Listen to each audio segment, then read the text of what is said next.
সুপ্রভাত বন্ধুরা, সবাই কেমন আছো? আশা করছি সবাই ভালো আছো।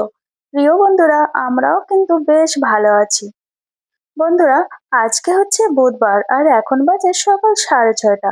সকালে উঠে হাঁটতে গেছিলাম। আর সেই সঙ্গে আজকে ছেলেকেও নিয়ে গেছিলাম, কারণ ওর 5:30 থেকে পড়া ছিল।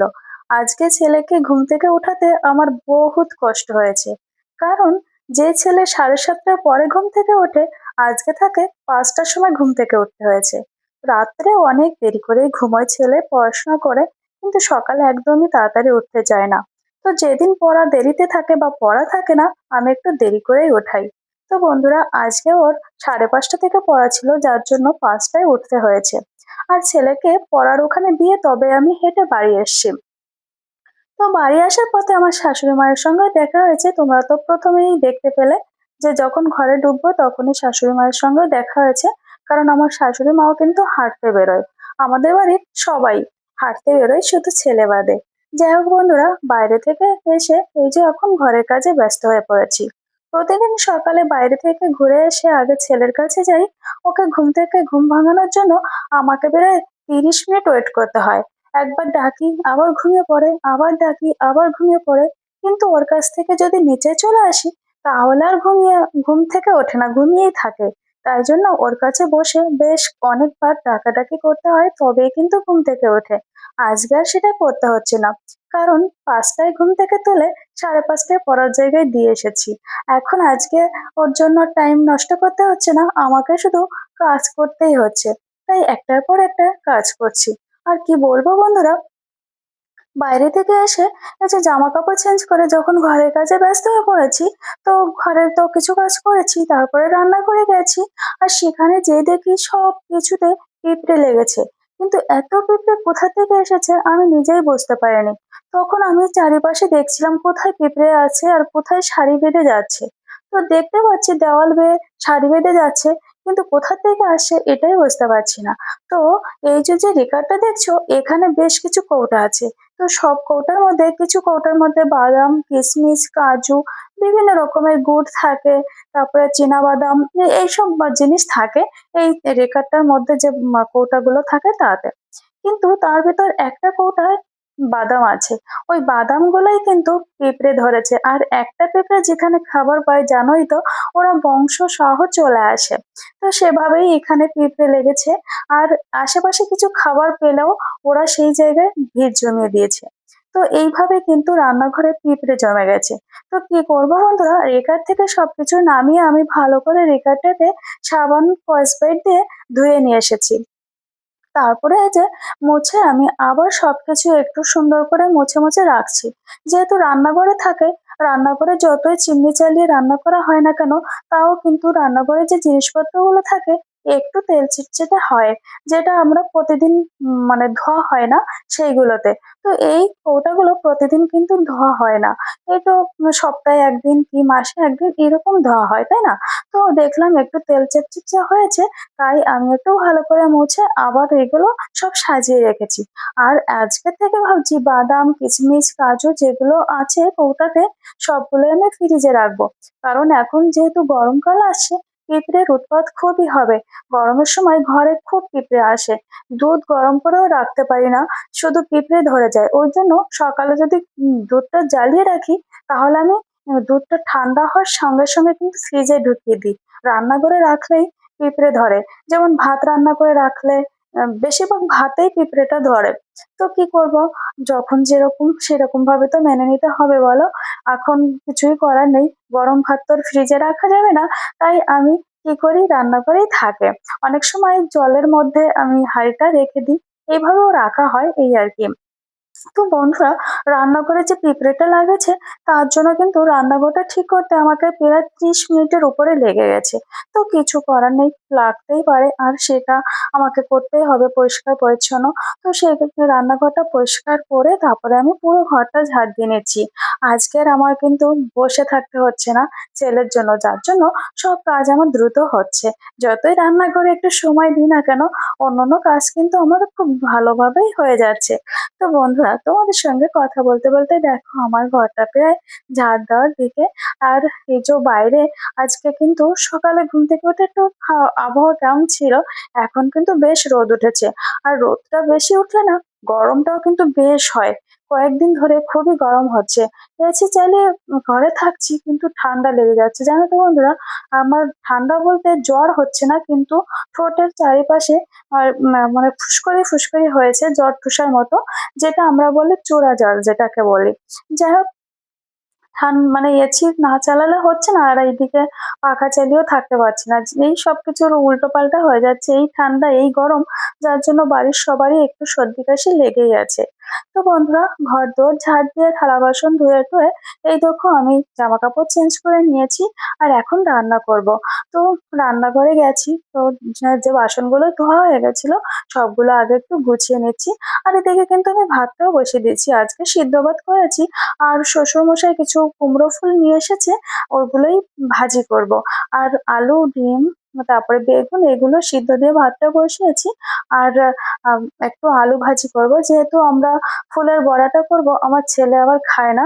তো ওকে একটু পাতলা করে আলু কেটে ওটাকেই বড়া বানিয়ে দেব আর কি। মানে একটু চালের গুঁড়ো দিয়ে ভাজা ভাজা করব, যাতে কম মানে মরমর করে কচকচ আওয়াজ হয়, খেতেও বেশ ভালো লাগে, একটু চপের মতো আর কি। তো এই যে সবকিছু গুছিয়ে নিচ্ছি, আবার বাজার করতে যেতে হবে, একা হাতে সব কাজ তো। ওই মানে ঘরের কাজ বাইরের কাজ সবকিছু করতে আমারও কষ্ট হয়, কিন্তু তাও করে ফেলি। করতে হবে আমাকে, আমার সংসার করতে তো হবে, তাই না? তো তোমাদের দাদা ভাই বাড়ি থাকলে তো আর এতটা চাপ আমার থাকতো না, ঘরের চাপটা থাকতো, কিন্তু বাইরের চাপটা তো তারই থাকতো না। বাজার করা, বাইরের যে কাজগুলো সবকিছুই সে করতো। কিছু করার নেই, যা যেভাবে যেটা চলছে, ভগবান যেভাবে আমাদের চালাচ্ছে সেভাবে তো চলতেই হবে। তো বন্ধুরা, রান্না বান্না সেরে খাওয়া দাওয়া করে আমি গেছিলাম বাজারে। তো বাজার থেকে বেশ কিছু সবজি আর মাছ নিয়ে এসেছি। আজকে কিছু ছোট মাছ, চিংড়ি মাছ, বাটা মাছ এগুলো এনেছি। আর সবজির মধ্যে ছিল আহ ওখানে কুমড়া ছিল, তারপরে উচ্ছে ছিল, আরো বেশ ২-৩ প্রকারের সবজি ছিল। যাই হোক, সবকিছু এনে রেখেছি। তো শাশুড়ি মা বললো যে, "বৌমা আগে চান করে পুজো দাও, তারপরেই রান্না করো।" আমি বললাম, "আচ্ছা ঠিক আছে।" তারপর বলছে, "আমি মাছটা কেটে দিচ্ছি, তুমি বাদবাকি কাজটা করো।" তো বন্ধুরা, আজকে দোতলাটা মোছাচ্ছিল, কারণ আমি রোজ দিন মুছি না। আজকে উপরে তো কালকে নিচে, এভাবে অল্টারনেট করেই কিন্তু ঘরদোর আমার মোছামুছি হয়। যেহেতু ২ জায়গায় মুছতে হয়, আমার তো বাড়ির কাজের লোক আমি রাখি না, নিজেই কাজগুলো কমপ্লিট করি। তাই জন্য উপরে একদিন নিচে একদিন এভাবেই ঘরদোর মুছি। তো সিঁড়িঘরটাও আমি সকালে কিন্তু মানে ঝুলটা ঝেড়ে নিয়েছি, পরিষ্কার করেছি। আর ওটা মোছা হয়নি, সিঁড়িঘরটা মানে সপ্তাহে ১ দিন মোছা হয় আরকি। তো দেখো বন্ধুরা, ঘরটা আমার ঝাড় দিয়ে নিয়েছি আর এখন ঘরটা মুছে নিয়েছি। আর ছেলে যেহেতু আজকে অনেক সকালে ঘুম থেকে উঠেছিল, তাই বাড়ি এসে খাওয়া-দাওয়া করার পরে ওর খুব ঘুম পাচ্ছিল। তো বলছে, "মা আমি এখন চান করবো না, একটু ঘুমিয়ে নিই। ঘুম থেকে উঠে চান করে আবার পড়তে বসবো, তারপরে তো আবার পড়া আছে।" আমি বললাম, "ঠিক আছে।" তো এই যে ছেলে ঘুমোচ্ছে আর আমি ঘরদোর পরিষ্কার করে নিচ্ছি। এদিকে কিন্তু প্রচন্ড রোদ হচ্ছে, তাই জন্য পাখাটা চালিয়ে ঘর মুছে নিচ্ছি। যে ঘাম হচ্ছে, প্রচন্ড ঘাম হচ্ছে। আর শাশুড়ি মাও কিন্তু মাছ কাটতে বসে গেছে। তো উনি মাছ কাটতে কাটতে আমারও এদিকে বাদবাকি কাজগুলো করে নিচ্ছি। এই ঘর মুছে, তারপরে চান করবো, পুজো দেবো। আবার তার ভিতর কিছু জামা কাপড়ও ভিজিয়ে রেখেছি সকালের দিকে, ওইগুলো কাচতে হবে। তো বন্ধুরা, ঘরটর মুছে দেখো উপরে চলে এসেছি। আর এই দেখো আমার সুন্দর ফুলগুলো দেখে মন ভরে গেছে। আগের দিন একটা দিদিভাই আমার ব্লগে কমেন্ট করেছে যে, "তোমার ফুল বাগানটা, ছাদ বাগানের ফুল বাগানটা ভীষণ সুন্দর।" অসংখ্য ধন্যবাদ দিদিভাই। আমার এই ফুল গাছে এই ফুলগুলো দেখে সত্যি প্রাণ, মন সব মানে একদম উজ্জ্বল হয়ে ওঠে। কি বলবো? তো দেখো শাশুড়ি মা মাছ কাটছে এখানে বসেই, কারণ এইখানে টিনের শেড দেওয়া আছে।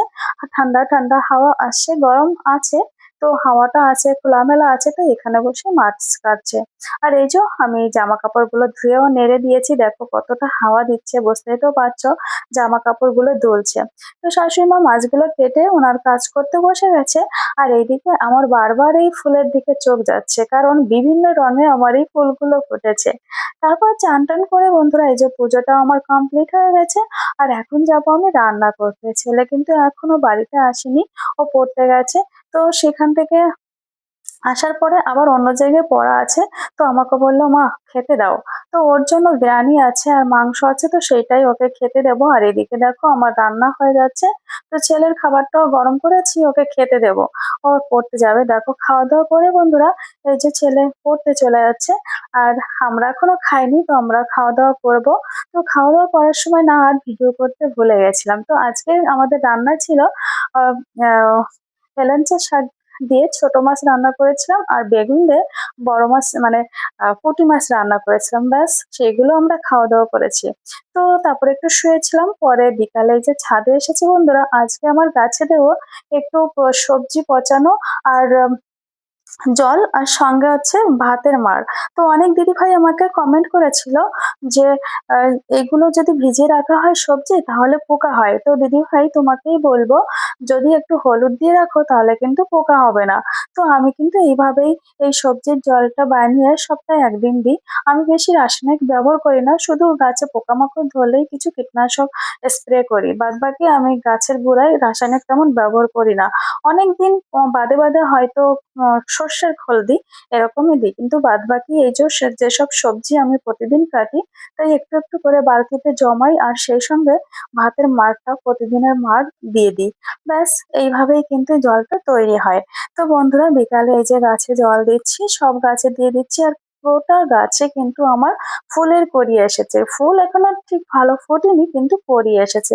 জবা গাছে, বেলি গাছে, সব গাছেই। তো বন্ধুরা এত সময় ধরে তো তোমরা আমার ভিডিওটি দেখলে কেমন লাগছে অবশ্যই কিন্তু কমেন্টে জানিও। আর তোমাদের কমেন্টের অপেক্ষায় আমি থাকবো। প্রতিটা কমেন্ট ধরে সবার নাম আমি অবশ্যই আমার ব্লগে নেব। তো বন্ধুরা আমার গাছে জল দিতে সন্ধ্যাও লেগে গেছিল। তারপরে কিন্তু আমি পুজোটাও সন্ধ্যাবাতি দিয়ে নিয়েছি। তারপরে এই যে আজকে অনেক জামাকাপড় কেচেছি দেখলাম না? সেগুলো এই যে ভাঁজ করছিলাম। আর এদিকে ছেলে ওই পাশে পড়ছে। আর আমি ছেলের পাশে বসেই ভাঁজ করছি। মাঝে ছেলে কিছু একটা কথা বলছে আর আমি এই যে হেসে দিচ্ছি। তো বন্ধুরা এই ছিল আমার আজকের ভিডিওটি। তোমাদের কেমন লাগছে অবশ্যই জানিও। সবাই ভালো থেকো, সুস্থ থেকো। আবার সবার সঙ্গে দেখা হবে নেক্সট ব্লগে। ততক্ষণে কিন্তু সবাই ভালো থাকবে। আর ভিডিওটি দেখার পরে তোমাদের কমেন্টে কমেন্ট করতে কিন্তু ভুলো না। অবশ্যই কিন্তু কমেন্ট করো। আর তোমাদের কমেন্টে আমি থাকবো। তোমাদের কমেন্ট অনুসারে আমি আবার ভিডিও বানাবো। অসংখ্য ধন্যবাদ।